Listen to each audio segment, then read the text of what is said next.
যুক্তরাষ্ট্রে ভোট দিতে হলে বাধ্যতামূলক ভোটার আইডি থাকতে হবে বলে জানিয়েছেন প্রেসিডেন্ট ডোনাল্ড ট্রাম্প। তিনি ঘোষণা করেছেন যে তিনি একটি নির্বাহী আদেশ জারি করবেন যাতে প্রতিটি ভোটারের জন্য ভোটার পরিচয়পত্র বাধ্যতামূলক করা হবে।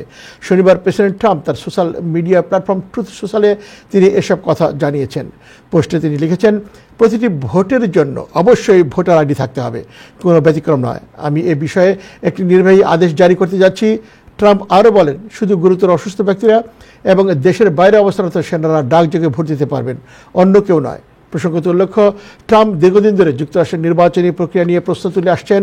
তিনি এখনও দাবি করেন যে 2020 সালের নির্বাচনে ডেমোক্র্যাট প্রেসিডেন্ট জো বাইডেনের কাছে তার হার ছিল বহুল ভোট জালিয়াতির ফল, যদিও এ দাবি ভিত্তিহীন প্রমাণিত হয়েছে।